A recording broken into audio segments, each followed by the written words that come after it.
আমি জানি ভাইয়া তোমরা অনেকে বৃত্তের মধ্যে কোনো কিছু পারো না ভাইয়া, বৃত্তের তো আমি কোনো কিছু চিনি না, যে ভাইয়া কেন্দ্রস্থ কোন কি বৃত্তস্থ কোন আমি কোনো কিছু ভালো বুঝি না। বৃত্ত তো কত দূরের কথা ভাইয়া, বেসিক ক্লাসে আমরা শিখবো যে ভাইয়া বৃত্তের মধ্যে কোনটা কি কেমনে কি চিনবো কি। কারণ যদি ভাই আমরা বৃত্তের সবকিছু ভালো করে নাই বুঝি তাহলে আমরা বৃত্ত পারবো কেমনে ভাইয়া, কোনো মতে পারবো না। ঠিক আছে, চলো আমরা আগে বৃত্তটা বুঝি। বৃত্ত মানে আমরা কি বুঝি ভাইয়া, পৃথিবীতে অধ্যায় এমন একটা অধ্যায় আছে যেটা আমরা গোল নিয়ে গবেষণা করি ভাই, এই গোলটার নাম হচ্ছে বৃত্ত। আল্লাহ দোহাই লাগে ভাই আমার বৃত্ত দেখে কেউ হাসবা না, আমি জানি ভালো একাইছি ভাই, আমি এরকম আগাইতে পারি না, যা একাইছি আলহামদুলিল্লাহ। আচ্ছা, এটা হচ্ছে একটা বৃত্ত, এই বৃত্ত আমরা ভাই সবাই চিনি, হ্যাঁ চিনি আমরা ভাই। বৃত্ত চিনলেও এই বৃত্তের মধ্যে অনেক কিছু আছে যেগুলো ভালো করে চিনি না। ঠিক আছে, চলো এখন ভাই বৃত্তটা আমরা কেমনে একাইছি। এখন ধরো ভাইয়ের কাছে তো এখন কম্পাস টম্পাস কোনো কিছু নাই, ভাইয়া বৃত্তটা আমরা এমনি একাইছি। সবার আগে একটা কম্পাস ধরছি ভাই, কম্পাস ধরার পরে চারপাশে হলে আমরা ঘুরাই দিছি। ঠিক আছে, ঠিক আছে ভাই, এই যে মাঝখানে যেখানে ভাই কম্পাস রেখে ঘুরাইছো এই মাঝখানটাকে বলা হয় ভাইয়া কয়কারেকে দন্ত নয় দয় রফলা কেন্দ্র, যেটাকে আমরা আমরা ইংলিশে কি বলি ভাই, আমরা ইংলিশে বলি হচ্ছে সেন্টার। ঠিক আছে ভাই, তার মানে ভাই একদম বৃত্তের মাঝখান এটা কি কেন্দ্র অথবা সেন্টার।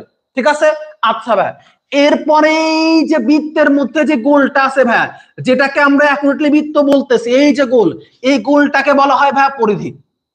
কি বলা হয় ভাই, পরিধি। তার মানে ভাই মাঝখানের পয়েন্টটা হচ্ছে কেন্দ্র, তারপরে ভাই চারপাশে যা কিছু আছে ওটা হচ্ছে পরিধি, মানে এই যে গোলটাই হচ্ছে ভাই আমাদের পরিধি। ঠিক আছে, আচ্ছা ভাই এখন ধরো আমি গোল আঁকাইছি, তারপরে কেন্দ্র আঁকাইছি, সবকিছু আঁকাইছি, আমি কেন্দ্র চিনছি ভাই, পরিধি চিনছি, সবকিছু করছি।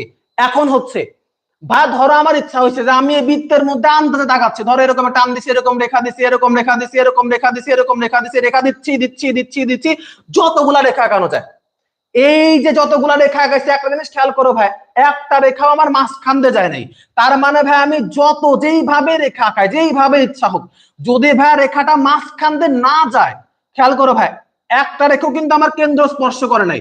তাকাও ভাই একটা রেখাও কিন্তু আমার কেন্দ্র স্পর্শ করে নাই, এই প্রত্যেকটা রেখাই হচ্ছে ভাই জ্যা। কি ভাই, জ্যা। তার মানে ভাইয়া বৃত্তের মধ্যে যে কোনো এমন একটা রেখা যেটা ভাই কেন্দ্রকে টাচ করবে না, স্পর্শ করবে না, ওইটাই হচ্ছে জ্যা। হ্যাঁ বুঝছো, আই হোপ বুঝতে পারছো। আচ্ছা, তার মানে ভাই এটাও একটা জ্যা, এটাও একটা জ্যা, কারণ এগুলা সব এক একটা রেখা, কিন্তু এগুলা একটাও কেন্দ্রকে ধরেও নাই ছুঁয়েও নাই। কিন্তু ধরো একটা রেখা কি করছে, একবারে ভাই কেন্দ্র দিয়ে চলে গেছে, কেন্দ্রকে ভেদ করে চলে গেছে, কেন্দ্রকে টাচ করে স্পর্শ করে চলে গেছে, এইটা হবে হচ্ছে ব্যাস। তার মানে কি ভাই এইটা কি ভাই, যে ভাইয়া যে রেখাগুলা কেন্দ্রকে ধরবেও না ছুবেও না, ওর সঙ্গে কোনো সম্পর্ক হবে না কেন্দ্রের সঙ্গে, ওইটা হচ্ছে যে হ্যাঁ ভাইয়া। আর ব্যাস কি ভাইয়া, যেটা কেন্দ্রের ভিতর দিয়ে যাবে, কেন্দ্র দিয়ে যাবে, কেন্দ্র দিয়ে যাবে, এটা যায় না যদিও, তোরা আমাদের তোমারই কেন্দ্র, কেন্দ্র যাবে, ওইটা কি ভাইয়া ব্যাস। হ্যাঁ ভাইয়া ব্যাস। তার মানে ব্যাস কাকে বলে ভাইয়া, যেই রেখাটা একবারে কেন্দ্র দিয়ে যাবে, কেন্দ্র দিয়ে ছুঁয়ে যাবে, কেন্দ্রকে ভেদ করে যাবে, কেন্দ্রের মাঝখান দিয়ে যাবে, যেমনই হোক, ওইটা হচ্ছে ব্যাস। ঠিক আছে, আর যেই রেখাটা ভাই কেন্দ্র ধরবেও না ছুবেও না কোনো কিছু করবে না, ওইটা হচ্ছে ভাই জ্যা। এরকম ভাই আমি এই পুরা বৃত্তে হাজার হাজার লক্ষ লক্ষ দিয়ে আঁকাইতে পারি। হ্যাঁ, দেখে মনে হতে পারে ভাই এতটুকুর মধ্যে কি আঁকা বা লাখ লাখ, কিন্তু এখানে অনেক ভাবে এরকম গ্যাপ রেখে রেখে অনেক আঁকানো যায় ভাই, অনেক আঁকানো যায়। ঠিক আছে, তার মানে কি আমরা জ্যা চিনছি। হ্যাঁ ব্যাক, জ্যা কি ভাইয়া, জ্যা হচ্ছে এমন একটা রেখা যেটা হচ্ছে কেন্দ্রতে যাবে না, এটাও একটা যে এখানে সবগুলো একটা জ্যা, কিন্তু যখনই ভাই একটা জ্যা যে কেন্দ্রতে চলে যাবে, কেন্দ্রতে গেলে ভাই ওইটা ব্যাস হয়। ঠিক আছে, জ্যা আর ব্যাস কি ভাই আমরা বুঝছি, যদি বলো ভাই বুঝলে বলো বুঝছি। আচ্ছা, আই হোপ বুঝতে পারছো ভাই জ্যা কি ব্যাস কি। তার মানে ভাই বৃত্তের মধ্যে এমন একটা টান বা রেখা বা দাগ যেটা কেন্দ্র দিয়ে যাবে না, শুধুমাত্র বৃত্তের মধ্যেই থাকবে, ওইটা হচ্ছে জ্যা। আর যখনই কোনো টান আমি বৃত্তের মাঝখান দিয়ে নিয়ে যাব, সেটাই হবে ব্যাস। আর একবার দেখাই ভাই কোনো ঝামেলা একদম ফেস করে, ধরো ভাই ধরে দিকে তাকো, ধরে এরকম একটা টান দিছি, এটা যা হবে একটা। কেন ভাই এটা একটা যা হবে, কারণ ভাই এই দাগটা তো মাঝখান দিয়ে যায় নাই, যখন আমি এই যে মাঝখান দিয়ে দাগ দিব, এই যে কেন্দ্র দিয়ে চলে যাবে, তখন এটা হবে হচ্ছে ব্যাস। তার মানে এমন একটা রেখা যেটা মাঝখান দিয়ে যাবে না, ওইটা ভাই যায়, এবং যেটা মাঝখান দিয়ে যাবে ওইটা হচ্ছে ব্যাস। আই হোপ বুঝতে পারছো ভাই, আই হোপ ইনশাল্লাহ বুঝতে পারছো। তাহলে আমরা মুছে ফেলি ভাই, মুছে ফেললাম। অনেকদিন পরে ক্লাস করাচ্ছে, মনে হচ্ছে ভূতের সঙ্গে ক্লাস করাচ্ছি, এরকম লাগতেছে, মেলা দিন পরে ভাই ক্লাস করাচ্ছি। ওকে, তার মানে ভাই খেয়াল করো আমরা এতক্ষণে বুঝলাম কি, বুঝতে পারছি যে ভাই আমরা জ্যা কি চিনছি, তারপরে ব্যাস কি চিনছি, এবং ভাই প্রথমে চিনছিলাম কেন্দ্র কি পরিধি কি। ঠিক আছে, তাহলে আমরা অলরেডি কি চিনি ভাই বলতো, অলরেডি আমরা চিনি ভাইয়া জ্যা কাহাকে বলে, জ্যা কি, তারপরে 1 নম্বরে জ্যা চিনি ভাইয়া, তারপরে ব্যাস চিনি। আর প্রথমে কি শিখছিলাম ভাইয়া? প্রথমে শিখছিলাম কেন্দ্র জিনিসটাকে সবাই বুঝি আমরা, কেন্দ্র মানে মাঝখানেরটা, তারপরে পরিধি শিখছি। ঠিক আছে ভাইয়া? আচ্ছা, তাহলে ভাইয়া জ্যা গেল, ব্যাস গেল, কিন্তু ভাইয়া আরো একটা জিনিস আছে। কি আছে ভাইয়া? যেটাকে আমরা ব্যাসার্ধ বলি। চলো ভাই দেখি। ধরো ভাই এটা আমাদের একটা বৃত্ত, ঠিক আছে ভাইয়া, এটা হচ্ছে বৃত্তের কেন্দ্র, সেন্টার, ঠিক আছে ভাইয়া। আচ্ছা, এখন ভাইয়া যদি আমি কোনো দাগ এরকম মাঝখান দিয়ে না নিয়ে এইখানে নিই, তাহলে এটা ভাইয়া যা হবে। হ্যাঁ ভাইয়া বুঝছি। আর ভাইয়া যদি কোনো দাগ আমি ভাই এরকম মাঝখান দিয়ে নিয়ে যাই, যে কেন্দ্র দিয়ে ভেদ করে নিয়ে যায়, কেন্দ্রের ভিতর দিয়ে নিয়ে যায়, তাহলে এটা হবে হচ্ছে ব্যাস। হ্যাঁ ভাইয়া তাও বুঝছি। কিন্তু ভাইয়া ধরো আমি এই যে পুরা দাগটাকে কেন্দ্র দিয়ে পুরোপুরি নিলাই, মানে কি ভাইয়া? কি বুঝাচ্ছ? এখনই বুঝাচ্ছি ভাই, দেখো। ধরো ভাই এটা হচ্ছে আমাদের কেন্দ্র, হ্যাঁ ভাই কেন্দ্র। আমি কি করছি ভাই? দাগটা খালি কেন্দ্র পর্যন্তই নিছি, বা আমি উপর থেকে নিল ভাই আমি কেন্দ্র পর্যন্ত নিছি, কিন্তু পুরা বাকি অর্ধেকটা এদিকেও টানি নাই, এদিকেও টানি নাই, মানে অর্ধেক পর্যন্ত রেখে দিছি ব্যাসটাকে। কি বলছি ভাই? অর্ধেক পর্যন্ত রেখে দিছি। তাকে ভাই এই যে ব্যাস যেটা আছে, এটা ভাই আমাদের অর্ধেক পর্যন্ত আছে না, এরপরে কিন্তু আমরা টানি নাই।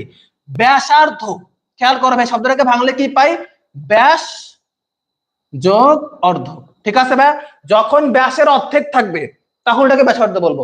তাহলে এই যে দেখো তো ভাই, পুরোটা একটা ব্যাস, এই টোটালটা, এই যে ধরো এবি, এবিটা একটা ব্যাস, হ্যাঁ ভাই। কিন্তু যখন আমি পুরো এবি কে দিব না, ধরে পুরা ব্যাসটাকে টানি না, আমি এখানে শেষ করে দিচ্ছি এ ও, তাহলে এটা হবে একটা ব্যাসের অর্ধেক। ব্যাকের অর্ধেক নাই, বাকি অর্ধেক নাই, ব্যাসের অর্ধেক এইটা। আর যেটাই হচ্ছে ব্যাসের অর্ধেক, সেটাকেই বলবো ভাই হচ্ছে আমরা ব্যাসার্ধ। কাহিনী বুঝে পারছো? সো এটা হচ্ছে একটা ব্যাসার্ধ। ঠিক আছে? I hope so. তাইলে ভাইয়া এটা হচ্ছে একটা জ্যা, এবং এটা হচ্ছে একটা ব্যাসার্ধ, কারণ ভাই আমি কেন্দ্র থেকেই নিছি, কিন্তু উপরের টুকু নাই, উপরের টুকু ভ্যানিশ। কাহিনী বুঝছো? তাহলে ভাই আমরা কি জ্যা বুঝি, ব্যাস বুঝি, এখন কি ব্যাসার্ধ চিনছি ভাই? বলো তো, ব্যাসার্ধ চিনি নাকি আমরা? বলে ভাই ব্যাসার্ধ কি বুঝতে পারছি? এগুলা বুঝছি। তার মানে ভাই বৃত্তের মধ্যে আমরা কেন্দ্র, মাঝখানেটা, পরিধি ভাই ওই যে গোল ওইটা, যা হচ্ছে দাগ, কিন্তু মাঝখান দিয়ে টানবে না। তারপরে ব্যাস কি ভাই? মাঝখান দিয়ে যাবে, ব্যাসার্ধ মানে মাঝখান থেকে অর্ধেক পর্যন্ত। ঠিক আছে ভাই? আচ্ছা, এবার ধরো খেয়াল করো, ধরো ভাই আবারও একটা বৃত্ত আঁকাইছি, কারণ ভাই বৃত্ত আঁকানো লাগবে, অধ্যায়টা ভাই বৃত্তের, পুরা অধ্যায় ধরে আমাদের বৃত্ত বারবার বারবার আঁকা লাগবে, কিছু করার নাই। ঠিক আছে? আচ্ছা, এবং ভাই এই যে এটা হচ্ছে আমাদের মাঝখানের কেন্দ্র। ঠিক আছে ভাই, এখন আমার মাথায় একটা চিন্তা আইছে। কি আইছে ভাই? আমার একটা ভূত আইছে, একটা কাজ করি, এই বৃত্তের মধ্যে কোন আঁকাইলে কেমন হয়? কারণ বৃত্তের মধ্যে তো ভাই আমি জ্যাও আঁকাইছি, আমি আবার ব্যাসও আঁকাইছি, আমার মন বললো না ভাই আমি কি করবো এখন? আমি বৃত্তের মধ্যে কোন আঁকাবো অনেকগুলা, কিন্তু ভাই আমি যখনই কোন আঁকাইতে গেছি, যতগুলাই কোন আঁকাইছি ভাই, আমি 2 রকমের বেশি কোন ভাই আঁকাইতে পারি নাই, সত্যি কথা।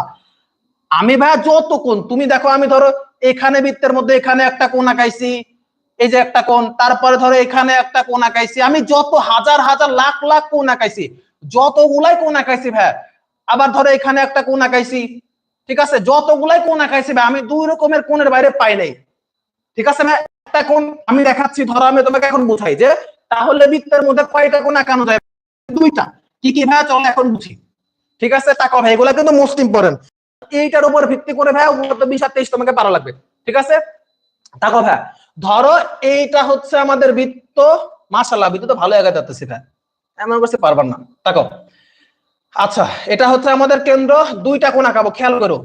এটা হচ্ছে ধরো, এটা কেন্দ্রকে দিলাম ও, এই যে এখানে যে এই সেখানে যে যুক্তটা যোগটা হয়েছে, এটা নাম দিলাম এ, এটা নাম দিচ্ছে ধরো বি, আর উপর দিচ্ছে ধরো সি। ঠিক আছে ভাই? আচ্ছা, আরো একটা কোণ আঁকাই, 2টা কোণ আঁকাইছি ভাই, খেয়াল করো, ভালো করে তাকাও। ধরো, মানে এমন মনে তাকাও ভাই যেন সব বুঝতে পারো। ঠিক আছে? তাকাও ভাই, ধরো এই যে পুরা বৃত্তের মধ্যে ভাই তাকাও, এইখানে ভাই একটা কোণ আঁকাইছি ভাই, এইখানে একটা কোণ আঁকাইছি, এই 2টা কোণের মাঝখানে এইরকম 2টা কোণ ছাড়া আর কোনো কোণ আঁকাইতে পারবা না।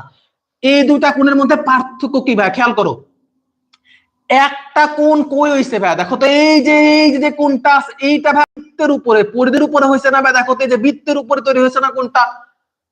ভাই বুঝি নাই, বুঝো নাই? আবার তাকাও ভাই, ধরো আমি এখান থেকে আরো একটা কোণ আঁকাইছি, খেয়াল করো ভাই, এই যে কোণের মাথাটা কই ভাই? মাথাটা বৃত্তে গিয়ে লাগছে না, এই যে বৃত্ত আমাদের যেটা, বৃত্তে গিয়ে লাগছে ভাই, এবং বৃত্তের উপরে তৈরি হয়েছে, কিন্তু এটা আমাদের কেন্দ্র।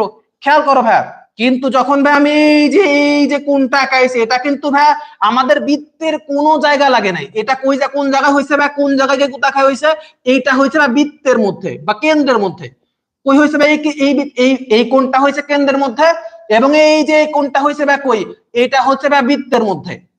তার মানে কি ভাইয়া, তার মানে এইটাই ভাইয়া, যে কোনটা আমাদের কেন্দ্রের মধ্যে হবে ওইটাকে বলা হবে ভাইয়া কেন্দ্রস্থ কোণ। কি বলা হবে ভাইয়া?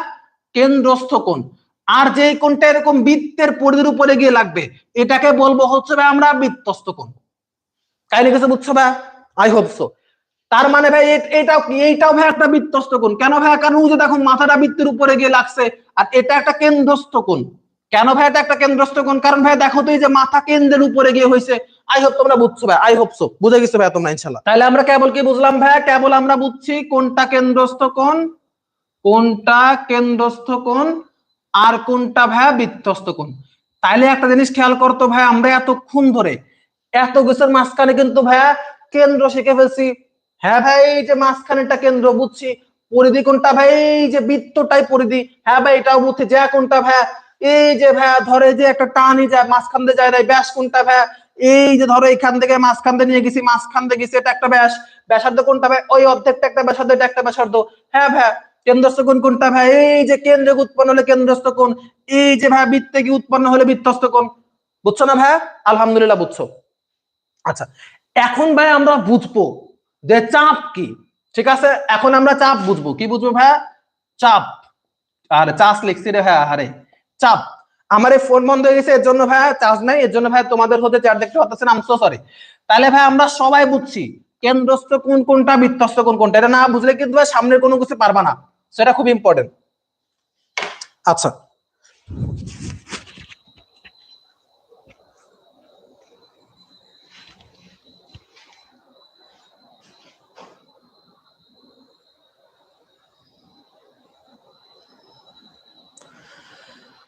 সব ঠিক আছে ভাইয়া। তার মানে আমরা কেন্দ্রস্থ কোণ বৃত্তস্থ কোণ বুঝে গেছি ভাইয়া। চলো এখন ভাই আমরা কি করব, এখন ভাই আমরা হচ্ছে চাপ বুঝবো।